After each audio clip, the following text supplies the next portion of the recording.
நம்ம திருவள்ளூர்ல fashion show நடக்க போகுது அப்படின்னா நம்புவீங்களா? அது நிஜம்தான். உங்க டேலண்ட்டை ப்ரூவ் பண்ண இது ஒரு பெரிய பிளாட்ஃபார்மா கூட இருக்கலாம். மேம் எங்க மேம் இந்த ஷோ நடக்குது? நம்ம இன்ஸ்டியூட்ல தான்டா. நம்ம திருவள்ளூர் ஹாஃபா இன்ஸ்டியூட்ல தான் இந்த ஃபேஷன் ஷோ நடக்க போகுது. எப்போ மேம்? ஜான் 10 அன்னைக்கு.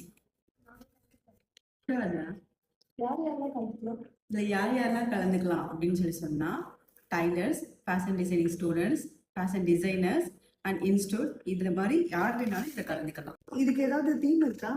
ஷோரா இருக்குதா? 3 தீம் பேஸ் பண்ணி நம்ம அதில் இது பண்ணியிருக்கோம். ஸோ இது இருந்தாலும் சரி, வெளியிலேருந்து வர ஸ்டூடெண்ட்ஸும் சரி, இதில் அந்த தீமை பேஸ் பண்ணி தான் கலந்துக்க முடியும். மேம் இதுக்கு ப்ரைஸ் உண்டா மேம்? கண்டிப்பாடா. யார் மேம் தருவாங்க? ஜட்ஜஸ் வந்து ஸ்கோர் தருவாங்க. அப்போ நீங்கள் தர மாட்டீங்களா மேம்? நம்ம ஈவெண்ட் நடத்துகிறோம்டா. ஸோ நம்ம ஹாஃபா இன்ஸ்டியூட்ல இது நடத்துறதுனால ஜட்ஜஸ் வெளியிலேருந்து வந்து ஸ்கோர் தருவாங்க. ஸோ யாரெல்லாம் ட்ராஃபி வின் பண்ணணும், நம்ம டேலண்ட்டை ப்ரூவ் பண்ணணும்னு நினைக்கிறீங்களோ கண்டிப்பாக ஸ்க்ரீனில் தெரியல இந்த நம்பரை காண்டாக்ட் பண்ணுங்கள்.